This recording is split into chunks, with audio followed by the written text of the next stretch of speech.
Alors, ce soir, on a donc la chance d'être avec notre ami Guillaume Andreu. Vous pouvez saluer Guillaume Andreu quand même. Qui me propose de me soutenir sur une thématique. Les 7 lois spirituelles du succès. Les gens ne te connaissent peut-être pas forcément dans ma communauté. Moi, ils me connaissent un peu, mais toi, pas forcément. Alors oui, c'est vrai que vous ne connaissez pas forcément Guillaume non plus, vous. Alors, sachez qu'on est en maître Prat, pour ceux qui sont en ligne. Et qui est cette drôle d'individu? Polo qui fait une conférence et il y a un mec à côté qui sort une vanne toutes les 2 minutes. Alors, en fait, j'ai changé de nom, je m'appelle Yoongi. Yoongi ce soir. En référence à Deepak Chopra. Ésotérique du développement personnel. De la force. Je me suis formé en grande partie avec Paul Pironnet sur la PNL. Donc j'ai suivi tout le parcours jusqu'au niveau enseignant. Et actuellement, j'accompagne les personnes sur du développement, donc de la connaissance de soi, du développement, de la réalisation de soi. Et j'ai axé et je réaxe les choses petit à petit, progressivement, plus sur le développement de son identité professionnelle et de son axe de développement professionnel. Mission, valeur, vision, etc. Pourquoi? Parce que je me rends compte qu'il y a beaucoup de gens qui viennent me voir pour ça à la base, même si je fais plein d'autres choses à côté. Je peux faire plein d'autres types d'accompagnement à côté, confiance en soi, estime de soi, un peu thérapie brève, en accompagnement individuel.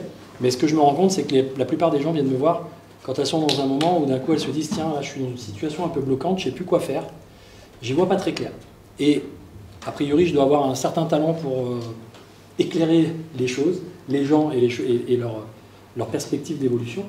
Donc je suis en train de développer un projet qui s'appelle le projet ViPro, Vision, Identité, Évolution professionnelle. Et petit à petit, je me concentre plus sur cet axe-là pour accompagner les gens sur un truc qui me parle, puisque moi, ça a vraiment été mon histoire de tirer des bords et d'essayer de me chercher et de trouver ma voie. Et tout ça grâce, en grande partie, évidemment, à la PNL, et puis à d'autres approches comme les lois spirituelles ou comme d'autres choses qui sont plus, on pourrait dire, du côté de la spiritualité, mais qui en même temps, quand on les comprend, qu'on les intègre, peuvent s'appliquer concrètement dans la vie. C'est ça qui m'intéresse. C'est pas de partir, c'est vrai que Deepak Chopra, quand il présente ses lois, sont un peu spirituelles. Pour certains, ça va être perché, ils vont se dire, bah, moi je suis pas dans cette connaissance-là, etc. Mais Paul a une façon de les remettre en forme de façon très concrète. Et moi, derrière, je peux peut-être un peu, des fois, partir sur des trucs. Mais voilà. Donc l'idée, c'est de vous accompagner dans votre évolution, dans votre réalisation. Voilà. C'était Guillaume. Guillaume Yoongi. Bref. En tout cas, moi, je trouve que c'est intéressant parce que vous allez voir, on se complète bien là-dessus. On a fait beaucoup de choses ensemble autour de ça. Voilà. Donc, je commence le sujet. Donc, si vous avez envie de partager le truc sur vos pages, bah, faites-en profiter vos... On a plein de cœur. Plein de cœur et d'amour. Profiter toutes ces personnes qui auraient besoin de notre bonne parole. Là, je sens qu'ils vont passer à autre chose. Voilà, c'est ça. Alors, est-ce qu'il y a parmi vous des gens qui ne connaissent pas du tout Deepak Chopra? Jamais entendu parler? Non? Vous connaissez un peu? Donc, qu'est-ce qu'on peut dire de cet homme? Grand médecin, un grand bonhomme, un grand scientifique, qui a beaucoup écrit, notamment... alors, Les lois du succès, c'est un de ses best-sellers, mais il a écrit beaucoup d'autres choses. C'est un médecin qui vit aux États-Unis, qui est d'origine indienne, qui est médecin ayurvédique aussi, qui a beaucoup travaillé sur l'ayurvédique. Enfin bref, qui s'intéresse beaucoup à la santé, qui s'intéresse beaucoup aux lois d'attraction. Qu'est-ce qu'on pourrait dire d'autre, Guillaume? Bah, c'est quelqu'un qui s'est beaucoup développé, qui s'est beaucoup formé aux États-Unis dans les mouvements de la nouvelle conscience, de la psychologie positive, etc. Donc en fait, ouais. il a des racines au niveau de l'Inde, donc il est très relié à sa culture donc, spirituelle indienne, mais en même temps c'est un neuroscientifique, enfin, c'est quelqu'un qui est très scientifique, c'est un médecin, et sa culture est très américaine. Donc, bon, vous tapez Deepak Chopra. Il mixe un petit peu les autres, il y a un petit peu les deux. Tapez Deepak Chopra sur Google, hein, vous allez voir, vous êtes vraiment servi. Et une des dimensions qu'il a beaucoup développées, c'est les lois spirituelles du succès. C'est un bouquin qu'on voit synthétiser aussi beaucoup. Alors, moi j'aime bien, notamment avec le soutien de Guillaume, ça fait des années qu'ensemble on s'intéresse à ça. On avait même voulu monter à une époque des vidéos là-dessus. Moi j'aime bien proposer une lecture un peu, non pas simplifiée, mais un peu essentielle, où je reviens sur les points clés. qui sont liées à chacune des lois. Parce que quand on lit le livre, en tout cas ça a été un peu mon impression la première fois, c'est qu'on rentre un peu dans les lois, on les confond un peu, on ne sait plus trop bien où on est. Et le fait d'avoir ce petit tour de piste, souvent c'est éclairant. Et puis après, si vous avez envie d'aller plus loin, vous pourrez toujours aller lire. Mais voilà, moi je trouve aussi que c'est très intéressant les lois spirituelles, parce que c'est, en tout cas pour ma part, très éclairant, que ce soit dans mes relations avec les autres ou dans n'importe quel projet que je mène. Et on voit comment, en fait, ces lois, hein, vous savez qu'on est régi par des lois, tout est régi par des lois. Je dis souvent que si on peut poser quelqu'un sur la Lune, c'est parce qu'on a compris les lois. Et tout est régi par des lois. Et ce qui est intéressant dans ce qu'il met en avant, Deepak Chopra, c'est qu'on retrouve des grandes tendances en lien avec l'évolution personnelle, le développement personnel, qu'on peut du coup incarner dans son quotidien par une sensibilité plus aiguisée. Avec nos 7 lois. Alors la première chose, c'est qu'est-ce qu'on définit comme une loi? C'est un principe qui régit un résultat donné. Donc ce sont des modalités de fonctionnement qu'on retrouve à peu près dans tout, puisque tout est structuré par des lois. Quand on parle de spiritualité, Deepak Chopra, il réunit 2 dimensions là-dedans. On va évidemment parler de la dimension d'être, qui est pour nous la dimension inconditionnelle, la dimension plus identitaire, ce qui nous renvoie à ce qu'on vit, à nos émotions, à ce que l'on est. EST.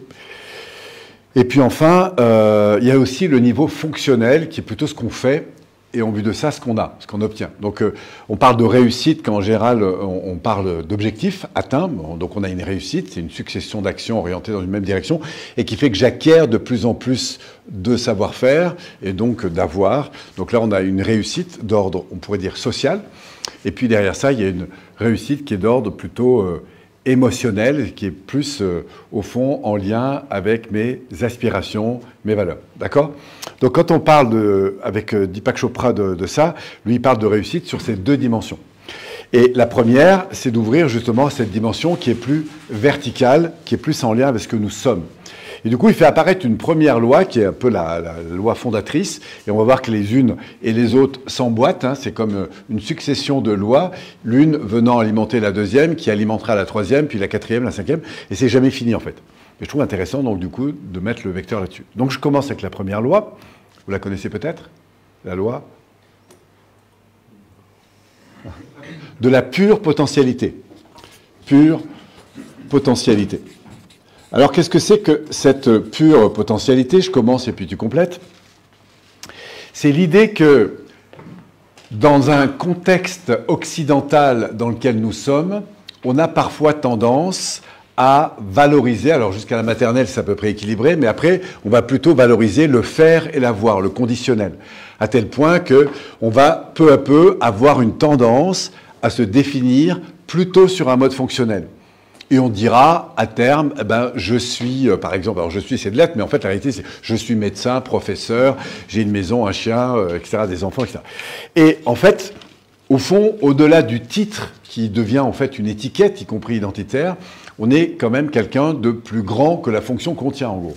Et ce à quoi nous ramène Deepak Chopra, c'est à cette dimension plus verticale d'être, en fait, qu'on a ici, et à travers lesquelles on va donner, en fait. Donc on parle plus d'énergie de personnes. Au fond, je peux être un médecin, je peux être un enseignant, je peux être un coach, je peux être un musicien, je peux être un artiste, je peux être tout ça. Mais dans la notion de pure potentialité, il renvoie vraiment à la dimension d'être. Qu'est-ce qui est là à l'intérieur? Quelle est cette pure potentialité? Alors pour ça, il y a différentes voies d'accès. Évidemment, la méditation en tête, mais qui a pour ambition de nous ramener à notre présence, c'est-à-dire au lien qu'on a avec cette dimension qui vibre en nous. Elle vibre sur un plan physique, énergétique, émotionnel, mental, spirituel. Voilà. On n'est plus dans le faire et dans l'avoir, mais on est pleinement dans l'être. Et pour accéder à cette dimension, il y a 3 axes sur lesquels nous invite Deepak Chopra. La première, c'est le silence. C'est se mettre dans le silence, et ici et maintenant. Enfin, c'est le fameux ici et maintenant. J'inspire, je souris, je dis merci, et je rentre en contact avec ce qui se passe. Du coup, je finis par exister. Alors, si vous faites, par exemple, de la méditation, moi j'ai eu l'occasion de travailler avec, faire pas mal de méditation, notamment Vipassana. Je ne sais pas si vous entendez parler de Vipassana, vous savez, 10 jours, méditation silencieuse, 14 heures de méditation par jour, enfin bon bref. Donc au début, c'est vrai que c'est compliqué, c'est long, parce que la tête, elle part dans tous les sens, et au bout de 3 jours, on n'en peut plus. Voilà. Mais au bout d'un moment, en tout cas dans l'expérience que j'ai pu en faire, c'est que c'était un des plus grands voyages que j'ai fait de ma vie, qui est un voyage intérieur évidemment. parce qu'on rentre dans cet infini présent. Et dans cette présence ici immédiate, en fait, on en arrive à être ici et là, en fait. Et on va voir que la plupart du temps, nous sommes conditionnés en permanence, en fonction des situations qui nous arrivent, par des réactions qu'on a programmées. Je viens de voir, je te tends la main, tu me tends la main, on est dans beaucoup d'automatismes. Et en fait, dans ces automatismes, on en arrive, du coup, à se lever le matin, se prendre une douche, s'habiller, petit déjeuner, emmener les enfants à l'école. Après l'école, on va faire des courses, on va manger, on va aller travailler l'après-midi, on va revenir, on va se prendre une douche, on va faire du sport, on va faire je sais pas quoi. Et voilà, métro, dodo, et on court là-dedans dans une vie dans laquelle, en fait, l'espace à soi, en fait, devient de plus en plus réduit, voire même inexistant. C'est-à-dire que je n'existe plus en tant que personne, mais j'existe à travers ma fonction, en fait. Et qu'au fond, à travers ça, du coup, je me raccroche à ce fonctionnel, m'évaluant en permanence en fonction de ce que j'ai fait, de ce que j'ai eu, mais plus en fonction de ce que je vis. Voilà. Donc, Deepak Chopra nous ramène dans cette pure potentialité par d'abord cet acte de présence et de silence. Ça, c'est la première voie. La présence, le silence, la méditation, tout ça. La deuxième qu'il propose, que je trouve aussi intéressante, c'est qu'il nous invite à sortir de toute forme d'évaluation en termes de bien ou mal. Et là, Dieu sait qu'on y évite. Hein. Ah oui, la guerre, c'est bien, c'est pas bien, le ceci, le cela. Enfin, on évalue beaucoup de choses.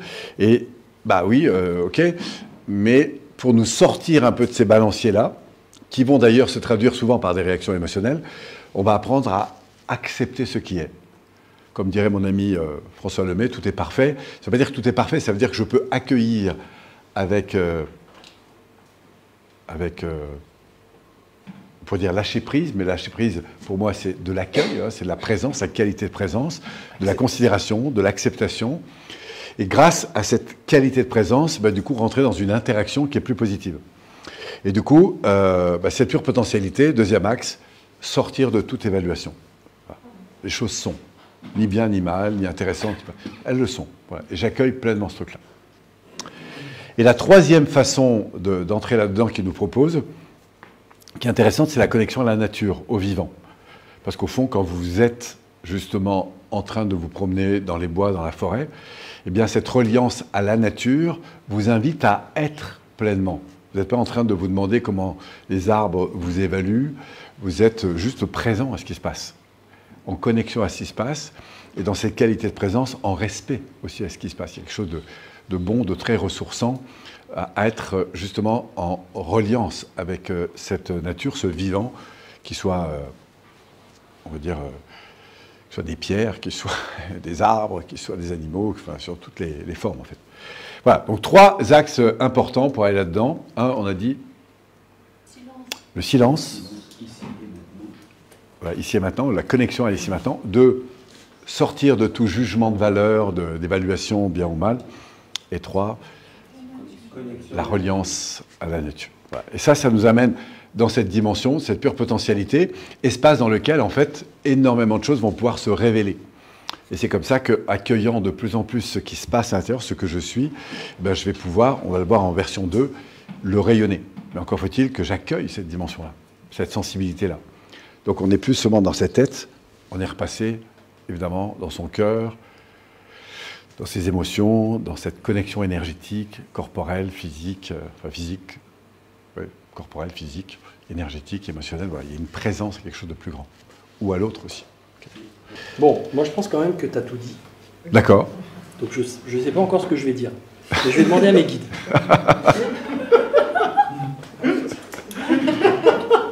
C'est bon. C'est intéressant de le reconsidérer. Parce qu'il a parlé de réussite, Paul, et je pense que c'est plus juste. Le succès, on pourrait le considérer comme étant les lois qui vont te permettre d'avoir une reconnaissance de l'environnement. Le succès, c'est plutôt vu comme voilà, je vais être reconnu, je vais me démarquer, etc. Pas confondre le succès et la réussite. La réussite, c'est un sentiment. C'est un sentiment qui s'acquiert en se mettant en place des objectifs, donc comme tu as dit, en réalisant des choses et en se disant je réussis petit à petit, progressivement, à réaliser des choses. Et c'est vrai que parfois, ces choses qu'on veut réaliser, elles sont conditionnées par l'ego. Quand je dis par l'ego, sont conditionnées par notre conditionnement familial, sociétal, etc. C'est-à-dire qu'effectivement, on s'imagine que dans notre vie, le moi idéal devrait devenir cette personne ou cette possibilité ou cette personne. Et je m'entends parler dans le téléphone. Et donc, cette loi de pure potentialité, elle est vraiment effectivement destinée à dire je me détache de la personne que je suis. Parce que souvent, on est beaucoup en référence avec la personne qu'on est devenue. Donc l'histoire qu'on se raconte sur nous-mêmes, le personnage qu'on a créé.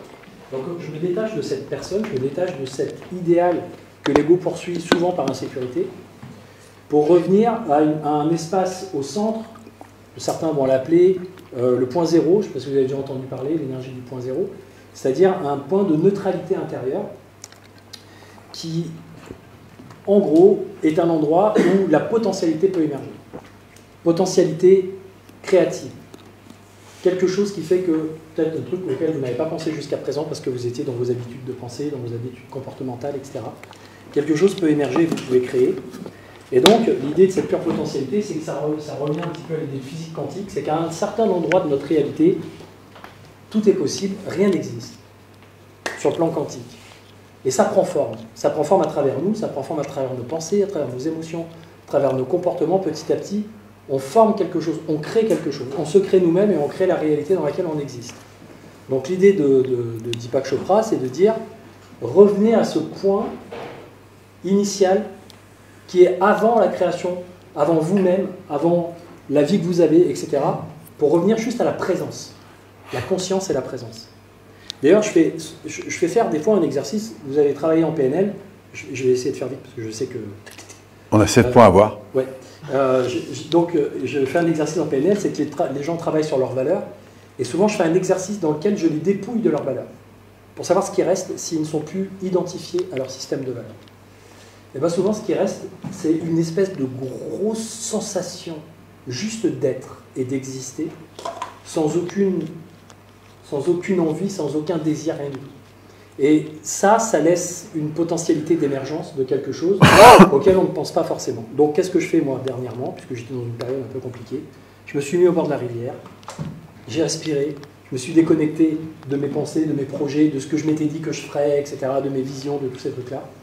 Je me suis reconnecté à moi, j'ai respiré et j'ai laissé faire en me disant ne pense à rien, reviens juste à ta présence. Et en fait, petit à petit, il y a quelque chose qui se crée de nouveau, il y a des nouvelles idées qui arrivent, de la nouvelle inspiration qui arrive. Donc c'est un peu ça l'idée, c'est aller chercher de l'inspiration à un endroit où vous n'êtes pas dans le jugement et pas dans les préférences ou les aversions. Je préférerais que ce soit ça et j'ai une aversion pour ça, le fameux polarité positive et négative dont parlait Paul tout à l'heure. C'est juste revenir à soi, dire je ne pense à rien, et à un moment donné, il y a quelque chose qui émerge. Ce qui est très intéressant dans ce que mentionne Guillaume, c'est que dans cet espace qu'on retrouve dans la PNL, vous savez qu'on montre que l'évolution, c'est au fond cet espace qu'il y a entre situation et réaction. Donc s'il y a peu d'espace, on est dans un système automatique, situation, entraîne, réaction. Je vois un truc, je réagis comme ça. On me dit bonjour, on me dit pas bonjour, je me sens bien ou mal. On m'agresse. Enfin, vous voyez, on est beaucoup dans ce mode-là. Ce qui est très intéressant, c'est que cet espace, il est à la fois infime et en même temps immense. Pourquoi? Parce que si on ouvre cet espace, il y a un champ de possibilités inouï. Et d'ailleurs, ce qu'on va faire en matière d'évolution personnelle, c'est qu'on va réaliser que, à X qui se présente, je peux avoir une multitude d'Y en termes de réponses. Vous voyez, je ne suis pas conditionné par un truc, je sors du conditionnement. Et en fait, quand on rentre dans de la pleine présence, si vous faites un jour de la méditation un peu avancée, eh bien, on va vous apprendre à accueillir ce qui est. Ça veut dire j'ai mal au dos ou mal au ventre, ou j'ai une tension quelque part. L'ambition, c'est de ne pas bouger en fait. Et c'est d'accueillir inconditionnellement, donc accueil inconditionnel de ce qui est, sans jugement ou quoi que ce soit. Et on va l'accueillir avec une telle finesse qu'on va découvrir que derrière toute situation, j'ai un choix immense de réaction. Et qu'au fond, je suis toujours le premier responsable de la manière dont je vais interpréter, ressentir ou réagir face à cette situation. Et ça, c'est un champ incroyablement large de possibilités. Ouais. Ah, il m'a énervé parce qu'il m'a rayé ma voiture. Mais la réalité, c'est pas parce qu'il... Le fait qu'il raye ma voiture, ça peut m'énerver, mais il y a un tas d'autres possibilités que je pourrais avoir face à ça. Donc sortir de ces systèmes ou ces carcans qui sont finalement des prisons, en fait, hein, des arcs réflexes, eh ben, c'est au fond s'ouvrir à un choix. Et c'est ce que, effectivement, quand tu es devant ta rivière, que tu lâches prise sur tout ce qui devrait, dans ma tête, qui aurait dû se passer, qui devrait se passer, et que j'enferme dans mes désirs un peu immédiats ou d'ego ou de machin, je lâche prise, et du coup j'accueille. J'attendais un gros colis pour démarrer ma formation parce que j'avais besoin de documents. Il n'arrive pas. Bah, soit je m'énerve, je me mets en tension, je critique, je dévalorise. Soit j'accueille et je me dis, bon, bah, face à ça, j'inspire, je respire, je souffle, enfin, voilà, je me détends, quoi. Bon, et du coup, voilà. Tu avais fait d'ailleurs une super vidéo là-dessus, je prends juste cet exemple pour finir, où un matin, tu te réveilles, tu as un rendez-vous très important à ta voiture, et là, tu t'aperçois qu'on a posé les 4 roues de ta voiture, enfin, qu'elles ne sont plus là, en fait, parce qu'on l'a posé sur un... On t'avait piqué les 4 roues, je crois. Et à ce moment-là, tu fais quelque chose d'assez extraordinaire, tu dis, bah, voilà ce qui m'arrive, tu prends ton téléphone, tu te dis, bah, voilà, je devais partir, évidemment, ça aurait pu m'énerver, mais je découvre, en fait, qu'il y a plein d'autres situations en fait, je suis curieux de choix possibles. La situation, voilà. J'attends de voir ce qui va se passer. Donc pour ça, il faut vraiment se ramener au présent, et vous avez compris que plus il y aura d'enjeux émotionnels, plus ça va être compliqué. Être zen quand on vient de perdre 3 de ses enfants, bah, ça demande un peu d'entraînement quand même. Et sur le coup, d'accord, et c'est normal, c'est pas négatif en soi. Donc on va accueillir évidemment la colère, la peur, la tristesse, hein, tout ça fait partie de la game, hein, du jeu, c'est accueillir ce qui est. Et en accueillant ce qui est, du coup, je peux le transformer. Voilà, mais je ne suis pas en réaction. Donc tout ça, ça fait partie du champ des possibles, couvre en quelque sorte cette pure potentialité. Donc c'est une forme de détachement, mais ce n'est pas un détachement du genre « je m'en fous », c'est un détachement qui est lié à l'accueil. Et pour moi, le véritable détachement, ce n'est pas le laisser aller, c'est l'accueil, voire la bénédiction de ce qui arrive. Et parce que je suis en qualité de relation, du coup, j'ai un champ de possibilités d'interaction plus élevé, ce qu'on trouve dans toutes les voies de développement personnel. Bref, c'est la pure potentialité. On passe à la deuxième. Alors, connecté justement à la richesse de ce qui est là, ce qui est, la vraie question c'est, est-ce que je vais me donner le droit d'exprimer ça, d'envoyer là-dessus? Et on verra que si je suis très nourri par, ça peut être un système de valeurs, un projet, une excitation, un sujet qui m'intéresse, une passion, etc., eh bien, plus je suis dans cette énergie, plus je vais avoir envie d'envoyer. Si j'aime chanter, je vais oser ou non chanter. Si j'aime lever la main, poser des questions, je vais oser lever la main, poser des questions. Si j'ai envie de me lancer dans tel projet. Donc, la deuxième loi, c'est la loi du don, en fait. Et c'est une loi qui est intéressante, parce qu'elle montre, en fait, qu'il y a un juste équilibre entre ce que nous donnons et ce que nous recevons. Le don et le donner-recevoir. Et que la base, c'est de commencer par donner. Avant de vouloir recevoir, il faut commencer par donner. On va dire que quelqu'un qui brille sur une scène, parce qu'il a du succès, la réalité, c'est que avant d'en arriver là, il a beaucoup donné. Hein.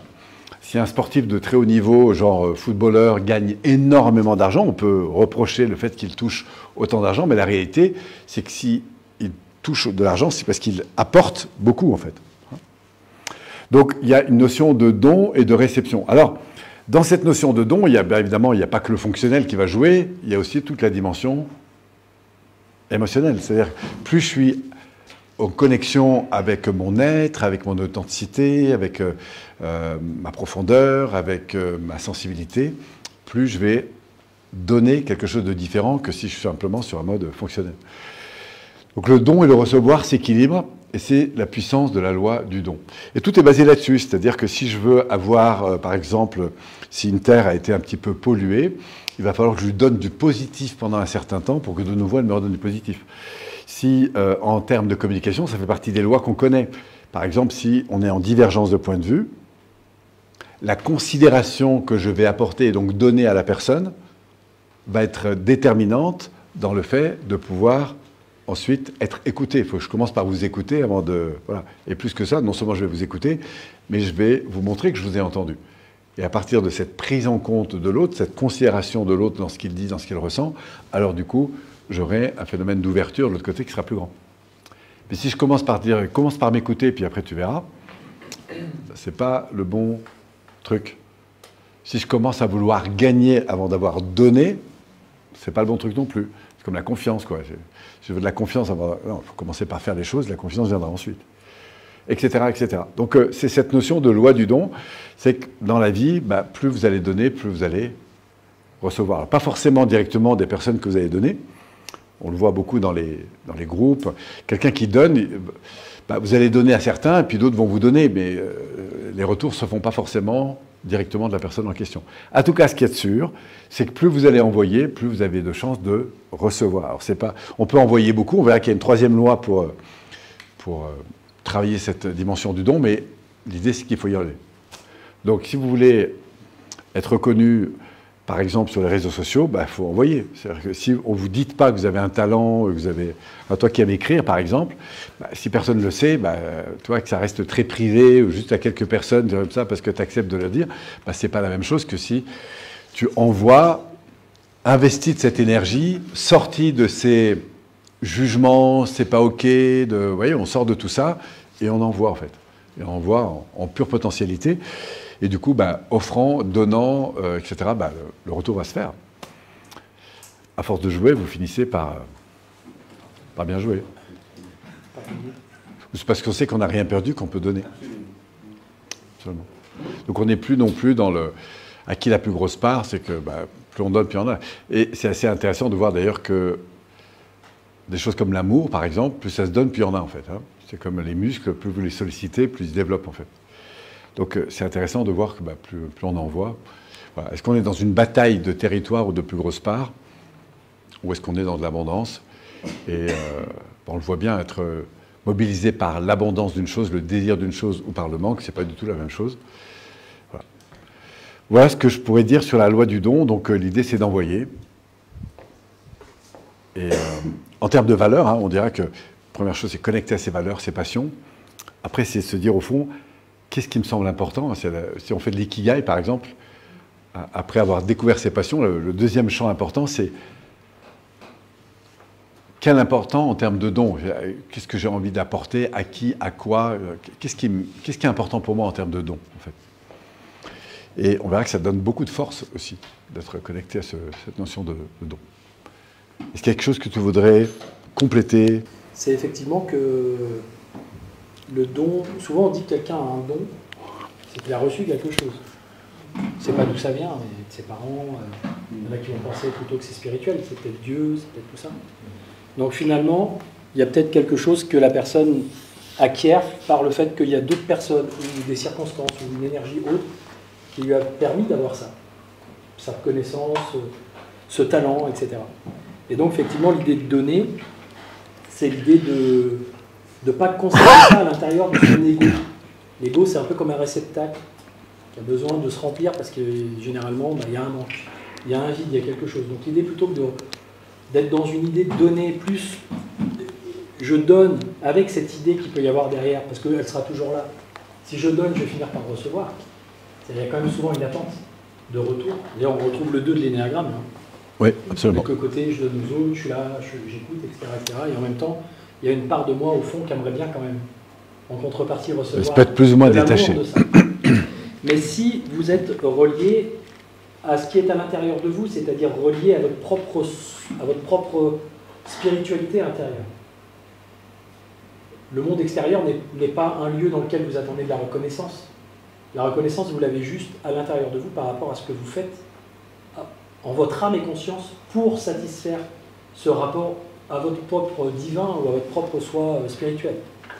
Donc, il y a cette idée, effectivement, dans la vie, concrètement, dans la relation aux autres, de donner, et le fait est que, par mécanique, cause à effet, il va y avoir un retour, d'ailleurs on va voir ça après dans l'autre loi, mais il y a aussi l'idée de dire, quand je le fais en accord avec moi-même, avec mes valeurs, et donc, je m'auto-satisfais en mon âme et conscience de ce que j'ai fait comme don par rapport à ce qui m'a été donné. Et donc c'est vrai que là, il y a l'ego qui s'achahute parce qu'on a tous besoin d'une reconnaissance, on a tous besoin d'un retour, on a tous besoin de tout ça. Et parfois on a plein de choses et qu'on ne donne pas. Et donc tout à l'heure je rigolais en disant égoïste pour la personne à qui tu disais tu as des connaissances, tu as écrit un bouquin, et un jour c'est ce qui m'est apparu, qui m'a fait changer j'ai switché un peu. C'est que je voyais Polo et d'autres se mettre en avant sur Internet, développer leur activité, et puis moi j'étais là en mode j'attends que les gens viennent à moi, je reste un peu discret sur ce que je fais, je raconte pas grand-chose, j'ai pas envie de me mettre en avant, j'ai pas envie de me vanter, j'ai pas envie... Et un jour, je me dis, mais le gars, là, dont j'ai pris beaucoup de connaissances, qui a fait des audios, qui a fait des vidéos, qui a écrit un livre, s'il avait fait comme moi, qu'il était resté chez lui à se dire, tout ce que j'ai compris, tout ce que j'ai appris, ouah, je vais pas me vanter, je vais pas le mettre en avant, je vais pas le mettre en lumière, bah, ce gars-là, en fait, il m'aurait privé de quelque chose. Et donc, à ce moment-là, je me suis dit, ce mec, en fait, je le percevrais comme un égoïste. Avec tout ce que tu as, avec tout ce que tu as reçu, avec tout ce que la vie t'a donné, tu donnes rien, sous prétexte que tu as peur de te mettre en avant, de te mettre en lumière, etc. C'est bizarre comme concept. Et du coup, je me suis dit ça pour moi. Je me suis dit là, avec tout ce que tu as reçu, tout ce que tu as appris, tout ce que tu sais, même si c'est pas... évidemment qu'il y a plein de choses que je ne sais pas, beaucoup plus d'ailleurs que ce que je sais, mais en tout cas, par rapport à ce que j'avais comme connaissance, je me suis dit, ben, en fait, l'idée, c'est que tu oses les proposer, les transmettre. C'est comme un devoir. Tu peux voir ça comme un devoir. Mais comme un désir, surtout. Si tu considères que c'est une loi, tu peux faire toi voir ça comme un devoir. Ou en même temps, tu peux dire que c'est un principe de vie. En gros, je donne... Loi et devoir, en fait, un principe, c'est un peu différent d'une loi. Une loi, ça peut être édicté, même si ça n'a pas de sens. Un principe, moi j'appelle ça les 7 principes de la réussite, puisque les 7 lois. Et je ne vais pas remettre, hein, c'est mon côté mismatch. Je ne vais pas remettre en question le titre de Deepak Chopra. Mais l'idée, c'est que c'est un principe. Ouais. Quand tu fais ça, tu te nourris. Quand tu donnes, et que tu es centré sur j'ai reçu, je donne, et que tu es dans une relation spirituelle avec toi-même ou avec ce qui te dépasse, ben, tu n'as pas besoin d'avoir l'extérieur qui vient et qui te dit super, merci beaucoup. Mais en même temps, c'est aussi intéressant de l'avoir, et c'est pour ça qu'on développe des activités, c'est pour ça aussi qu'on est content d'avoir de la reconnaissance et des gens qui nous disent que c'est bien, merci beaucoup. Et voilà. Et de recevoir, donc aussi, c'est hyper important. Parce que l'idée, c'est de ne pas couper l'énergie en mode moi je donne, avec un petit côté orgueilleux, un petit côté moi j'ai pas besoin de recevoir. Non, non. On a tous besoin de recevoir. Donc du coup, bah, ça nous amène à ce don qui est soit j'ai un retour et c'est chouette, soit j'ai pas de retour, c'est chouette aussi. Pourquoi? Parce que ça devient un don gratuit. Au-delà de ça, dans ce don, je souligne encore une fois ce que tu as dit tout à l'heure, c'est-à-dire qu'il y a ce que je donne, mais il y a aussi toute la richesse que je peux recevoir, c'est-à-dire l'honneur que je me fais de pouvoir demander de l'aide et de le recevoir. Parce que la vie est un don. Oui, parce que je peux vivre aussi avec l'idée que je ne mérite pas de donner, ou que c'est pas bien de donner, ou que c'est pas bien de dire que je donne. Parce que ça aussi, on le voit. Ah, mais je vais pas dire que j'ai contribué à telle association ou à telle chose. Ça se dit pas, etc. Mais la réalité, c'est que si vous communiquez sur la contribution que vous apportez régulièrement à des personnes, ben ça va juste inspirer d'autres à faire la même chose. Et on le voit dans tous les mouvements importants où tout d'un coup on a un mouvement de foule en fait qui va contribuer à une cause. Et ben on s'aperçoit que du coup on a tous envie de donner en fait. Oui. Mais il y a aussi est-ce que j'ai le droit de dire que, voilà. Tout comme est-ce que j'ai le droit de recevoir, puisque le don encore une fois il marche dans les deux sens. Voilà. Il y a beaucoup de demandes qu'on ne fera pas parce qu'on estime qu'on ne veut pas déranger, qu'au fond on ne se donne pas le droit de recevoir. À la base, on va commencer par donner avant de recevoir. Voilà. Il me vient une métaphore que je pense que Polo va retrouver. Je le sens. Je sens la connerie arriver. C'est que si dans le rapport entre le masculin et le féminin, l'homme veut donner et que la femme ne veut pas recevoir, bah, on ne crée pas grand-chose. On ne met pas au monde quelque chose qui peut... J'ai été ça, j'ai été... Hein, voilà. Du coup, on va passer à la troisième. J'ai pas compris, Guillaume. Et si la femme veut donner, l'homme pas recevoir. Non, mais dans le rapport de l'homme qui donne et la femme qui reçoit pour mettre au monde un homme. Deepak Chopra nous ramène une troisième loi. Il se dit, bon, bah, c'est bien de donner, mais maintenant, c'est aussi intéressant d'être attentif à la forme du don. C'est-à-dire, il appelle ça, la loi, vous la connaissez cette loi? La loi du karma. Alors, quand on dit karma, il y a beaucoup de... Déjà, tout de suite, dans votre esprit... Ce n'est pas le Karma Sutra, parce que... Quoique, on va voir, ça le rejoint. Ça le rejoint quand même un peu, vous allez voir, mais c'est quoi le karma pour vous? Le karma, vous associez quoi à ça? C'est la loi des causes à effet. C'est une loi de cause à effet, absolument. C'est l'heure du 5 à 7, c'est pour ça. Pardon? C'est l'heure du 5 à 7. Oui, c'est pour ça. Alors, c'est l'idée, et on va voir que c'est karmique, en fait, que toute cause a un effet. C'est ce qu'on appelle la loi du Kaizen. Hein, c'est-à-dire que le Kaizen, c'est quoi? C'est l'amélioration constante de la forme pour le résultat. Comme on dit en PNL, le problème n'est jamais dans le résultat, mais dans le processus qui a conduit. Hein, le manque d'argent en soi, ce n'est pas le problème. Le problème, c'est la stratégie qui entretient le manque d'argent, ou la stratégie qui entretient le manque de temps, ou la stratégie qui entretient le nombre de conflits, etc. Donc, c'est toujours une affaire de cause et d'effet. Tout est régi par des lois cause-effet. Donc, si j'ai un problème qui me revient, égal... C'est de ma faute. Ben que je participe à ce problème. D'accord? C'est ça la loi du karma. Et tant que je n'ai pas résolu ma faculté à aborder ou à gérer ce type de situation, ben je vais avoir le résultat qui va me revenir de la même façon. Hein, c'est ça le karma. Donc on dira que j'ai un bon karma parce que j'ai un bon kaizen, c'est-à-dire que je m'améliore. Je m'améliore dans ma manière de gérer mes relations, de gérer mon argent, de gérer ma vie, de gérer tout ce que vous voulez. Et comme je m'améliore, eh ben, l'indicateur de croissance, ben, c'est la croissance. C'est-à-dire que j'accède à de plus en plus de résultats en dépensant de moins en moins temps, énergie, argent. En fait, hein, pour faire simple. Voilà, donc la loi du karma, c'est cette idée que je peux évoluer constamment et que c'est toujours le feedback que j'obtiens qui m'indique si oui ou non l'action que j'ai menée est bonne. Et en communication, c'est un principe de base.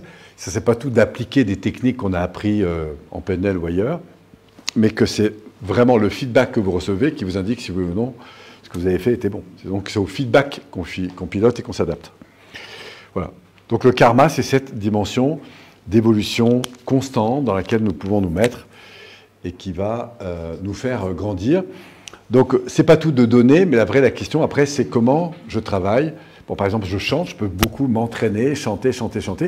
Mais si je reçois du feedback, je vais donc être amené, après avoir donné, à réévaluer la manière dont je suis en train de le faire et toute l'amélioration que je vais pouvoir acquérir à travers les feedbacks qu'on va me donner, va du coup me donner l'occasion de grandir. Donc ce n'est pas la qualité, le temps d'entraînement qui compte, mais le feedback que je reçois. Voilà, c'est le principe de méthode Top Gun. Vous connaissez la méthode Top Gun? Top Gun. Vous savez, le Top Gun, hein, c'est... Tom Cruise, film. C'est un film, mais c'est une réalité. C'est-à-dire qu'à l'origine, on a... Pardon? Bah, en fait, à la fin de vous savez, la guerre du Japon, là, les Russes commençaient à venir soutenir tout ça, et les Américains perdaient beaucoup de pilotes, et par conséquent d'avions. Ça coûte très cher un avion. Pourquoi? Parce qu'ils n'avaient pas le temps de former les pilotes. Vous connaissez cette histoire ou pas? Bon, ben voilà, c'est comme ça que c'est né. Et du coup, ils se sont dit, bon, ben, il faut absolument, si on veut gagner le truc, qu'on accélère la faculté d'apprentissage des pilotes. Donc, qu'est-ce qu'ils ont fait? Ils ont réuni la crème des pilotes, les meilleurs, et ils les ont mis en mode d'apprentissage constant, mais poussé au maximum. D'abord, ils les ont connectés à la mission, pourquoi ils étaient là, les valeurs, le machin.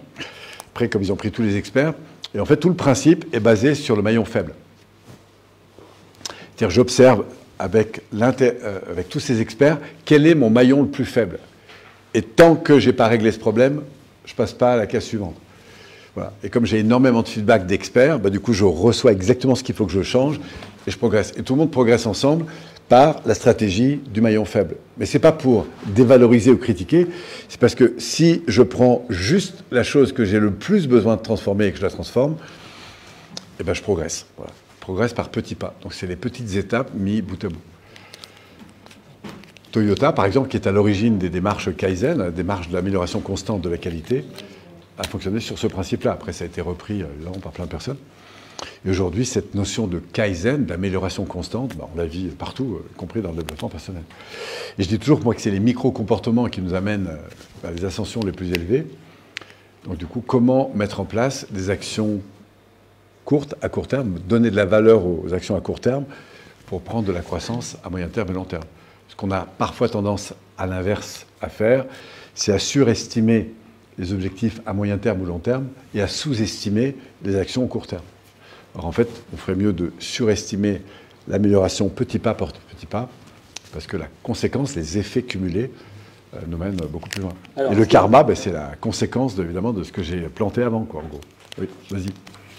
Donc l'idée, en fait, aussi, dans le karma, hein, c'est qu'on connaît, dont on a tous entendu parler, c'est, on dit des gens qui ont un mauvais karma. Alors, en gros, il y a des choses qui se reprennent, une énergie, quelque chose qui a été créé à un moment donné, plutôt dans le côté négatif des choses, et qu'il va falloir qu'ils évacuent. Par exemple, on est dans la loi de la pure potentialité, et qu'on génère une énergie négative, alors à un moment donné, cette énergie négative, il va falloir qu'elle revienne à la neutralité. Et le truc, c'est qu'elle va peut-être passer pour cette énergie négative par d'autres personnes, par d'autres circonstances, mais à un moment donné, il va falloir que vous réabsorbiez l'énergie négative que vous avez créée. Donc là, le karma, c'est un peu ça. Et il y a dans phase de la réparation. philosophie hindoue, il y a deux choses qui s'opposent, c'est le karma et le dharma. On va voir le dharma après.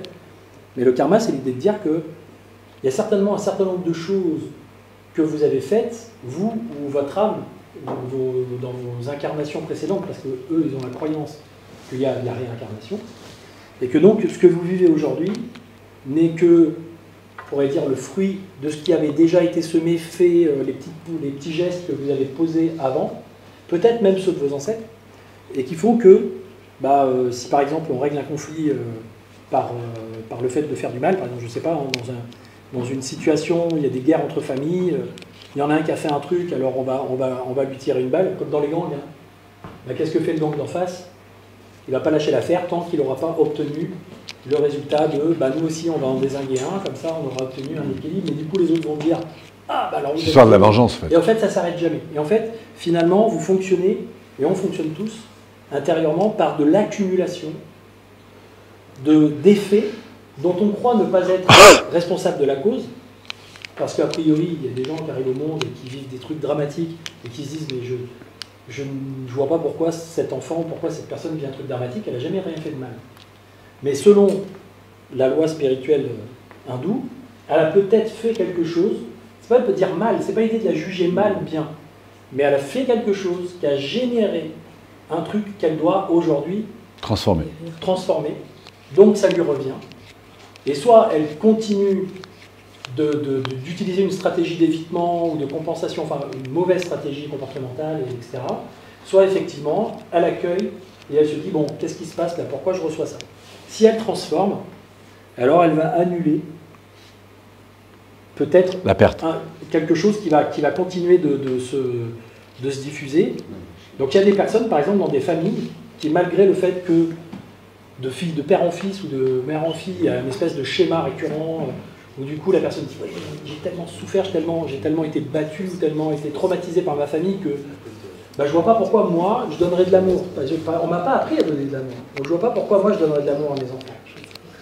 Et qui ne vont pas annuler, qui ne vont pas simplement... Ça va plus loin que ça, c'est-à-dire que je crois que l'amour que je donne à mes enfants passe par le fait qu'ils m'écoutent dans mon propre système de perception éducatif, et que s'ils ne m'écoutent pas, ils vont s'en prendre une.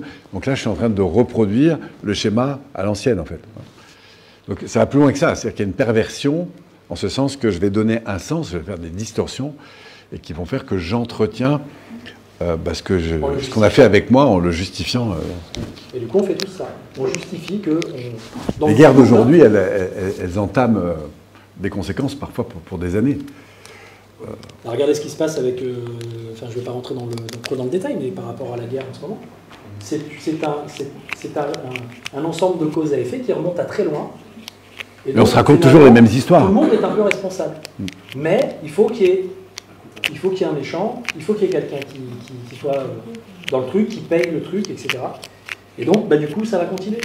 Il va y avoir qu'on appelle ça des représailles, des trucs, qui va faire que l'autre va se renforcer dans son système, et va renforcer le système de l'autre, et en fait, on s'en sort jamais.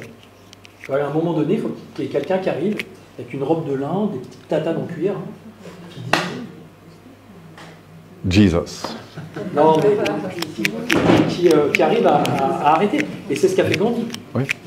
Gandhi a transformé, certainement parce qu'il avait cette croyance-là, il a transformé en disant ok, on va se faire taper dessus, mais on ne va pas répondre.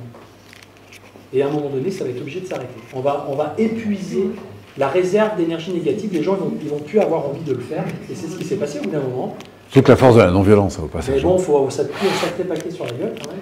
Donc il faut être dans une forme d'acceptation que quand il vous se passe quelque chose de pas agréable, on revient à la pure potentialité, à la méditation dont tu parlais tout à l'heure, c'est-à-dire que si je vis quelque chose de difficile, je ne sais pas pourquoi, je ne sais pas quelle est la cause, mais peut-être que le but du jeu, c'est pas d'essayer de l'éviter ou d'esquiver ou de culpabiliser quelqu'un pour ça, peut-être juste d'accueillir que là tout de suite je suis dans une souffrance, je suis dans une maladie, je suis dans une situation de vie qui est compliquée, et de dire, ben, ok, je paye, j'assume. Comment ? Et de se pardonner. Aussi. Bref, en tout cas, l'idée, c'est d'évoluer dans sa forme, dans sa manière de faire. C'est ça qui est bien, c'est qu'en fait, on peut toujours... Et le frein à ça, effectivement, très souvent, on le voit dans les conflits, c'est qu'on revient sur le passé pour justifier la violence du présent. Je tenais à signaler qu'on est à 50 minutes. Oui. Et ben voilà, comme c'était les trois plus importants, après le reste, c'est la conséquence. Donc on va passer à la suivante. C'est la loi du moindre effort. Moi, je la connais, celle-là. Le moindre effort, ça ne veut pas dire que je fous plus rien. Ah non, ben alors c'est pas ça. Le moindre effort, c'est la conséquence de cette loi, de la croissance de cette loi-là. C'est-à-dire que j'obtiens de plus en plus en dépensant de moins en moins. Vous savez, si vous regardez un jongleur, par exemple, qui est très bon, vous dites « Waouh, ça a l'air très facile quand on le voit faire. » Un danseur, ça a l'air très facile quand on voit le faire. Un skieur qui vous fait des doubles rotations en l'air, machin, ça a l'air très facile quand on le fait. Mais la réalité, c'est que ça a demandé beaucoup d'ajustements. Donc c'est au fond la puissance de la simplicité, en fait. Hein, la puissance de la simplicité, c'est-à-dire que quand je ne garde que l'essentiel, les choses deviennent simples. Mais aller vers de la simplicité, c'est, en soi, ça peut parfois être un peu long et complexe. Donc on va apprendre à lâcher l'inutile et à ne garder que l'utile, l'essentiel. C'est ce qui fait la force de l'élégance. C'est-à-dire qu'on va éliminer le superflu, on va garder que l'essentiel. Donc la loi du moindre effort, c'est cette idée d'obtenir davantage en dépensant moins de temps, moins d'énergie, moins d'argent. Et c'est effectivement ce qui va se produire dans tous les systèmes où il y aura évolution. Si vous faites de la musique, vous jouez avec la guitare au début, mais il faut beaucoup d'énergie. Mais à force d'entraînement, vous obtenez beaucoup plus avec beaucoup moins d'efforts. C'est la même chose dans tous les investissements que vous aurez. Plus vous allez progresser, plus vous allez aller vers des opportunités élevées en dépensant de moins en moins de temps, d'énergie et d'argent. Nous, on le voit avec, par exemple, l'usage du web. Aujourd'hui, sur des opérations de communication qu'on peut avoir, ce qu'on va appeler, entre guillemets, nous, des lancements, c'est juste hallucinant quand on réfléchit sur les retours qu'on peut avoir. Même, alors, si on regarde l'année dernière, par exemple, c'était énorme. Les publicités Facebook ont ramené 7, 8, 10, 15 fois les investissements. Cette année, on a un peu moins. Mais ça reste quand même très important. Quand vous gagnez 7 fois l'investissement que vous avez mis, on ne peut pas dire que c'est un mauvais placement. Je veux dire, en 15 jours, 3 semaines, vous placez 10 000, vous récupérez 70 000. C'est quand même pas mal, non? Donnez-moi beaucoup de business. J'avais parlé de ça à mon grand-père qui plantait du blé pour le... Il n'aurait jamais cru que c'était possible de faire un investissement avec un tel retour. Bon, il y a d'autres choses à payer, il n'y a pas que la pub Facebook. Hein. Mais quand même, ça reste énorme. Donc, maintenant, c'est possible parce qu'il y a eu beaucoup de travail avant, il y a eu beaucoup d'ajustements. Et on va voir que plus le karma est travaillé, plus les retours sont très importants. Mais ça devient de plus en plus fin. Entre la première marche et la deuxième marche sur les Jeux Olympiques, là, c'est infime la différence. C'est infime, c'est du dixième, du centième de... Voilà. Mais c'est le fruit d'énormément d'ajustements, en fait, pour en arriver à un tel niveau. Moi, j'adore la Formule 1. J'adore suivre la Formule 1. Et on voit la vitesse où ils vont. Là, un des circuits qui m'impressionne le plus, c'est celui de Monaco. Quand on regarde à la vitesse où ils passent, etc., et les temps à l'arrivée, c'est très, très, très serré. Et ça demande évidemment énormément de combinaisons. C'est beaucoup, beaucoup, beaucoup d'ajustements.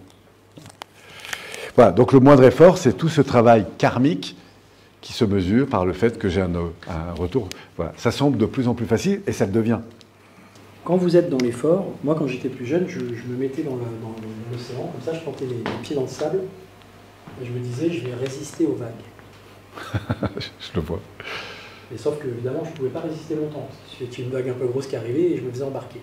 En fait j'étais dans l'idée d'être dans un rapport de force avec la vie et avec le monde. Il faut faire des efforts, il faut travailler. C'est un truc d'égo, ça, d'orgueil, un truc de mec aussi. Peut-être, j'imagine pas beaucoup de filles rester devant en disant je vais tenir, mais si, peut-être. Mais l'idée, c'est que j'étais là. Et en fait, il y a des mecs qui étaient en face avec des planches et qui, dès qu'il y a une vague qui arrivait, ils la prenaient et ils kiffaient sur un surf. Et du coup, ils étaient dans un truc tout à fait différent que moi. C'est-à-dire qu'en fait, eux, ils prenaient leurs pieds, alors que moi, j'étais en train de souffrir, à me dire qu'il faut que je sois plus fort. Et finalement, des fois, le business ou le développement de votre activité, c'est un petit peu la même chose. Là, dernièrement, je me rends compte que comme j'étais plus connecté à ça depuis un certain temps, j'étais plus vraiment là-dedans non plus. C'est-à-dire que je me disais maintenant, avec tout ce que j'ai fait, tout ce que... ce serait bien qu'il y ait un retour plus supérieur en termes d'activité. Bon, ce qui se passait, c'est que ce n'était pas vraiment le cas. Du coup, je nourrissais des comportements ou des fonctionnements qui n'étaient pas forcément les meilleurs comportements ou fonctionnements, qui attiraient des résultats similaires. Donc je refaisais la même chose pour obtenir la même chose, sans m'en rendre compte, en me disant je vais le faire plus. Donc je communiquais beaucoup, et je me disais il faut communiquer, c'est important de communiquer, il faut être dessus, il faut être devant. Et en fin de compte, résultat des courses, plus je communiquais, moins j'avais de résultats. C'est étrange. Et au moment où je me reconnecte à ça, au moment où je sens ce que je peux aujourd'hui, à partir de maintenant, faire comme nouveau, c'est-à-dire je suis réinspiré, je suis régénéré en termes de créativité, je mets en place, du coup ça me donne envie de mettre en place d'autres types de comportements et de laisser derrière les choses qui se sont mal passées, les trucs, voilà, tous les trucs que je pourrais ressasser, etc. Et je me mets, sans forcément faire beaucoup d'efforts, je fais 2-3 petites choses et qu'est-ce qui se passe? Paf, il y a une envolée. Je fais un post, un truc, un bidule, et d'un coup, il y a de l'adhésion, il y a du retour, et il se passe quelque chose. Donc, je donne juste un exemple pour un peu illustrer l'ensemble des processus, mais il n'y a pas effectivement besoin de forcer pour que ça fonctionne. Et ça, c'est pas du Donc desserrons les fesses, voilà. lâchons prise, et puis parfois ça se passe beaucoup mieux. Voilà, détendons le chakra racine. Donc le moindre effort, ce qui va produire, c'est donc du coup des résultats plus importants, on est d'accord, pour un temps, une énergie, une dépense à peu près égale. On dit autrement, je vais gagner plus d'argent, je vais avoir plus de temps pour moi, etc. Donc la question que nous invite à aller chercher derrière, juste derrière Deepak Chopra, c'est la notion de la loi du désir et de l'intention. Désir, intention. C'est-à-dire, au fond, c'est quoi l'intention? Ok, tu gagnes de plus en plus d'argent, tu produis de plus en plus de séminaires, tu as des lancements de plus en plus incroyables, mais c'est quoi l'intention derrière? Vous voyez? C'est au fond, c'est bien, tu as construit une entreprise, tu en as fait 2, tu en as fait 3, tu en as fait 4, voilà. Mais au-delà de ça, c'est quoi ton intention? Donc c'est au fond, pour éviter de se perdre dans le fonctionnel, qu'on va nous ramener, c'est ce que nous invite Deepak Chopra dans la loi numéro 5, à prendre le temps d'être en conscience de véritablement ce que je poursuis. Au fond, au final, c'est quoi mon désir et mon intention? C'est bien de bosser tous les jours, tout ça, d'avoir des affaires, mais c'est quoi la finalité de tout ça? C'est quoi la finalité de mon business? C'est quoi la finalité? Donc ça nous éveille ici spirituellement à aller chercher, quoi donc? Le sens, qui naît du désir, au fond. C'est quoi mon désir et mon intention là derrière? Voilà.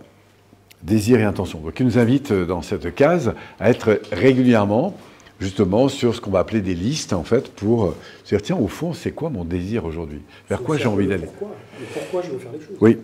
Et puis, ça nous ramène aussi à nos essentiels. C'est quoi mon désir essentiel et qu'est-ce que j'ai envie d'élaguer? Moi, ça m'a beaucoup aidé dans mon propre business.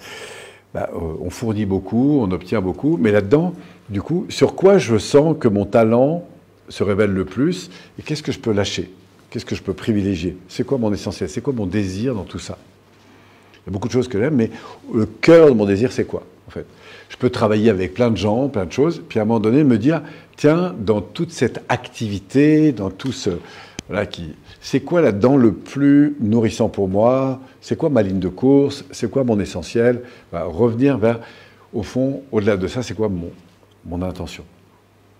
C'est bien de donner beaucoup, mais à la fin de l'année, si c'est pour finir complètement brûlé, c'est pas très intéressant. Donc, c'est quoi l'intention qu'elle est derrière? Au fond, à quoi j'aspire le plus? Donc, ça nous ramène toujours sur cette question fondamentale, au fond, de mes aspirations profondes, de mes désirs, vis-à-vis de moi, des autres, du monde, de la vie, etc. Mais en fait, l'idée de la pure potentialité, c'est que si vous restez dans la pure potentialité, il peut aussi ne rien se passer. Donc l'intention, c'est juste l'idée d'émettre quelque chose en se disant si ça se fait, c'est bien, si ça se fait pas, c'est pas. Donc ça vient peut-être à la... Ça, c'est juste après, c'est le détachement. Voilà. Ouais. Mais en tout cas, c'est l'idée qu'à un moment donné, je propose quelque chose qui me semble être cohérent et en adéquation avec moi, avec mes aspirations, etc. Et même si je ne sais pas comment ça va se réaliser, même si je ne sais pas comment je vais faire pour y arriver, même si je ne sais pas tout ça, c'est pas grave, j'ose. Parce qu'en fait, il y a beaucoup de gens qui n'osent même pas y mettre une intention. Parce qu'il y a tout de suite le mental qui arrive et qui dit non, mais n'imagine même pas pouvoir faire ce genre de choses, n'imagine même pas arriver à ce genre de résultat. Je connais bien le principe parce que j'ai souvent vécu de m'auto-saboter avant même d'oser imaginer quelque chose. Donc l'idée, c'est de déposer une intention par rapport aux dons que vous pouvez faire, par rapport à tout un tas de tout ce qui se passe avant, et dire ok. Et laisser ensuite la loi d'après venir... Ce qui est aussi intéressant, c'est que dans le moindre effort, j'obtiens de plus en plus avec de moins en moins, donc j'amasse, et après j'élague. J'aime beaucoup ce livre, ce petit livre qui dit la loi de la simplicité. Vous connaissez Pardon ? Sur le minimalisme. Oui, le minimalisme, où du coup, j'apprends à élaguer. Hein. C'est un peu comme un arbre qui aura pris des branches et qu'on va décider d'élaguer pour privilégier les plus essentiels, en fait. Et ça vaut le coup de temps en temps de faire le tour de ces placards, de ces machins, et de se dire, bon, tout ce que je n'ai pas sollicité depuis 3 mois, là, qu'est-ce que je pourrais en faire d'autre? Comment je peux me libérer de ça, créer de la place? Et au fond, de garder ce qui est toujours là comme un désir, parce qu'en soi, c'est important, parce que c'est quelque chose qui m'anime, mais le reste, m'en détacher. Donc on peut régulièrement faire le point, que ce soit dans ses amis, dans son matériel, dans toute son activité. Et puis de ce désir aussi, alors il y a quelque chose d'un peu paradoxal, puisqu'il dit à la fois écouter ton désir, grandir, puisque du coup, il y a quelque chose de plus grand qui va naître de cette... voilà. Et en même temps, accepter l'idée que l'univers a parfois un plan différent que celui que tu concevais toi. Et donc là, on rentre dans la loi du détachement. Lâcher prise. Voilà. Ce qui est une forme de lâcher prise. Et quand on parle de lâcher prise, l'idée, c'est d'accueillir ce qui est, et pas forcément ce que j'avais anticipé. Donc c'est bien d'avoir des projets, des objectifs et des ambitions, mais aussi intéressant de savoir se lâcher là-dessus. Voilà mon intention, super, j'y vais. J'ai l'intention de t'embarquer dans un projet, donc je viens t'en parler, je viens te frapper à ta porte pour te solliciter. Si tu me dis oui, c'est super, si tu me dis non, on va co-construire, et puis c'est que c'est pas le moment, et voilà. Donc il y a aussi une forme de détachement. Donc du coup, j'ai moins besoin de convaincre, par exemple. Je partage, si tu prends, tu prends, si tu prends pas, c'est OK. Si ça marche, c'est chouette. Mais moi, je quitte pas pour autant mon désir. Je me dis, peut-être c'est le moment et ça va pousser tout de suite, peut-être que c'est pas le moment et que ça va pas pousser tout de suite. Donc dans cette notion de détachement, il y a à la fois une notion de confiance à quelque chose de plus grand que moi, qui probablement gère un peu les cartes. Voilà, je m'en remets au... Ne serait-ce que la nature. À la si nature, je suis un gland, je me prends pour un gland et que je veux devenir un chêne, je peux à un moment donné me mettre dans un terrain propice, mais c'est pas en tirant sur le gland ou sur la petite tige qui va sortir qui va pousser plus vite le chêne. À un moment donné, il faut laisser faire aussi la nature, le soleil, l'air, l'eau, enfin, tout ce qui va venir nourrir. Et donc là, c'est un petit peu la même chose. Quand j'ai une intention, que je sème une intention dans le champ de pure potentialité, et que je laisse un petit peu faire les choses, c'est que cette intention est plutôt favorable, plutôt que vouloir, par exemple, je sais pas, être une intention par la négativité, par le côté je vais essayer d'obtenir un truc que j'avais pas. C'était ça que je voulais dire tout à l'heure, c'est que la loi du moindre effort, si vous êtes dans l'effort, c'est que vous avez l'impression qu'il vous manque quelque chose. Et si vous co-créez à partir du manque, en fait, vous vibrez le manque. Donc vous aurez beau faire tout ce que vous voulez derrière, ce qui risque surtout de se passer, c'est que vous allez avoir le résultat que vous avez vibré en première intention fondamentale. C'est l'idée de la loi de l'intention, c'est d'être dans l'intention de ce que vous voulez, et non pas de ce qui vous manque, ou de ce que vous ne voulez pas, ou du besoin que vous voulez satisfaire. C'est plutôt de ce que vous voulez offrir, donner, ce qui serait bon. Et après, vous dites, ok, si c'est juste, la vie va pourvoir. Les événements vont se synchroniser, la magie va opérer. Et c'est souvent ce qui se passe. D'un coup, il se passe des trucs inattendus, des gens qui viennent vous chercher, des propositions qui vous sont faites, des rencontres, parce que vous lâchez. Mais si vous êtes à tout prix les dents dans le truc, en train de dire il faut y aller, et bien qu'est-ce que vous allez faire? Vous allez vous épuiser, arriver au burn-out, vous allez saouler tout le monde, et en fin de compte, résultat des courses, pas beaucoup de résultats. Ma question, Ça demande de la foi. Ça demande Oui. de la foi. je demandais la question, quand est-ce qu'on sait que c'est plutôt qu'il faut attendre ou plutôt que c'est le résultat qu'il faut que je corrige? Parce que parfois, je produis un résultat et parfois, il faut un certain temps et parfois, est-ce que j'attends trop? Est-ce que c'est le résultat qu'il faut que je change? C'est là où tu dois rester connecté à ton désir. Ok. Par exemple, j'ai l'envie de rencontrer quelqu'un. Oui. Ça, c'est mon désir. Mais je suis détaché. C'est-à-dire que si je suis dans ce qu'il évoquait de l'insécurité intérieure, j'ai un tel désir, si tu veux, que je vais faire fuir tout le monde d'ailleurs. Parce qu'en fait, je suis calibré pour être dans le manque. Il n'y a plus de son? Tout va bien, tout va bien. Ah, c'est pas. Alors, en tout Bon, cas, ça c'est tombe une bien très parce qu'on bonne va question. finir. C'est une très bonne question fondamentale et Parce qu'il est- si tu veux la réponse, tu mets ton email voilà, et on se retrouve de l'autre côté. Avec, Bref, ça va, ça t'éclaire? Oui, c'est bon. Connecté au désir et à ce qui m'anime et lâcher prise sur ce qui pourrait se produire en fait. Et du coup, j'en arrive au dharma. Dernier point. Alors, qu'est-ce que le dharma? Alors, le dharma, en gros, pour faire simple, c'est l'idée que tout a sa place dans ce monde. Tout a sa place. Tu parlais du chêne et du gland. Je dis que tous les glands ne sont pas faits pour devenir chêne. Mais tous les glands sont importants. et tous les chênes ont été des glands. Parce que même le gland qui pourrit dans la terre, dans l'infiniment petit, c'est un monde incroyable à lui-même. Et qui a autant de valeur dans l'infiniment petit que le grand chêne. Il a juste une mission qui est différente. D'accord? Mais il n'y a pas plus de dévalorisation à être le gland qui pourrit par terre qu'à celui qui va devenir chêne. On a juste la mission qui change. Mais toutes ces missions ont leur place, quelle que soit la taille, la durée, dans le micro comme dans le macro. Donc tout est parfait. Donc si on part dans cette idée que l'infiniment petit est parfait, l'infiniment grand est parfait, ben c'est compliqué de se dire qu'il y a des choses qui ne le sont pas, en fait, vu Ça, d'ici. c'est important, les garçons, que vous compreniez. À partir de là, ben, il y a cette idée que tout existe et a sa place, a une raison d'être. Sinon, ça disparaît, s'il n'y a pas de raison d'être. Il n'y a rien qui est inutile dans la nature, même si on ne comprend pas toujours l'utilité des choses. Et du coup, ben, il y a probablement une raison pour laquelle je suis là, en tant que Polo, en tant que chacun de vous, etc. Et que l'ambition, en fait, de tout ça, c'est de découvrir cette raison-là. Et qu'au fond, ben, c'est important de réussir ses études, d'avoir des diplômes et tout ça, mais qu'au final, le plus important, c'est de connecter au sens de ce pourquoi nous sommes là, à ce dharma, à cette place qui est à l'évidence, voilà, et qui découle de tout ça, en fait. Et plus je rentre dans cette dynamique, plus je découvre, en fait, que tout est juste, et parfaitement juste, que tout a sa place, et je fais partie de ce grand tout, et l'importance, que ce soit dans l'infiniment petit ou l'infiniment grand, est la même, en fait. Il n'y a pas de mieux ou de moins bien. Tout à sa place. Et donc, mon enjeu, c'est de découvrir le sens profond de pourquoi je suis là. En fait. Du coup, ça m'amènera à m'ouvrir à une dimension nouvelle, dans ma pure potentialité, que je vais pouvoir exprimer davantage, travailler, obtenir des résultats, rester connecté à la finalité qui est derrière, me détacher encore. Voilà. Et c'est comme ça que, tel les plures d'un oignon, je vais de plus en plus vers le fait de me libérer, de me... Et donc, c'est l'idée de la réalisation de soi. Voilà. La réalisation de soi, soi étant cette dimension supérieure de ce que l'on est, qui n'est pas moi, le personnage, la personne, l'ego. Et cette idée spirituelle-là, de réalisation de soi, c'est qu'effectivement, chacun a sa mission, chacun a sa place, chacun a sa raison d'être. L'idée, c'est de la déterminer. Et souvent, ce que pensent les gens, c'est qu'il y en a une qui les attend, en gros, et qu'il faut la trouver. Dans tout ce merdier qu'est la vie. Qu'est-ce qui est fait pour moi? Non.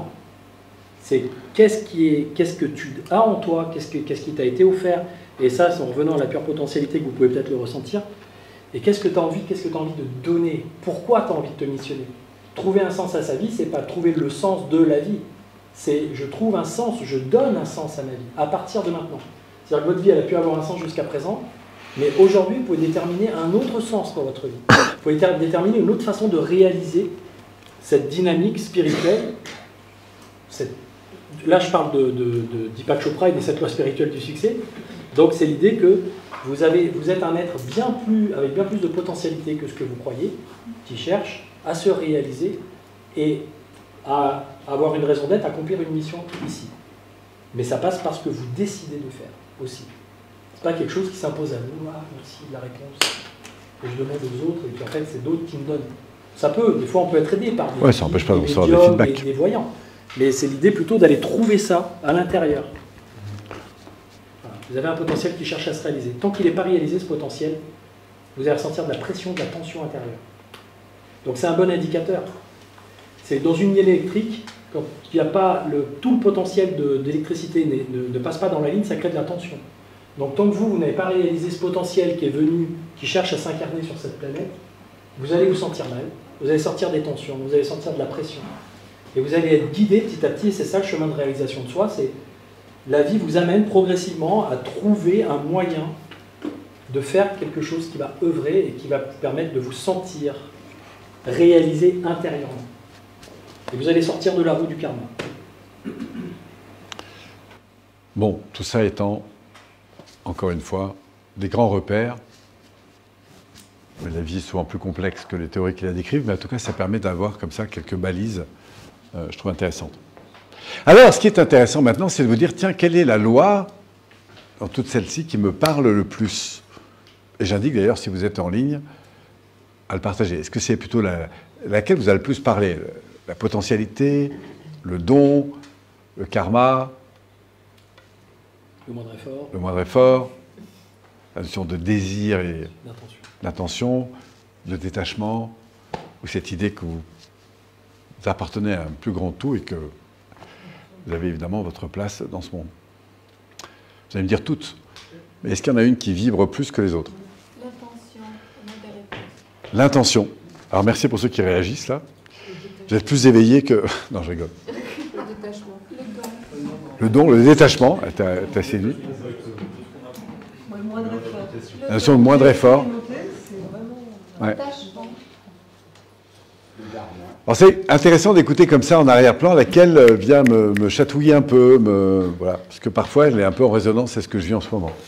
Bref, là-dessus, vous pourrez méditer toute la soirée, toute la nuit si vous voulez.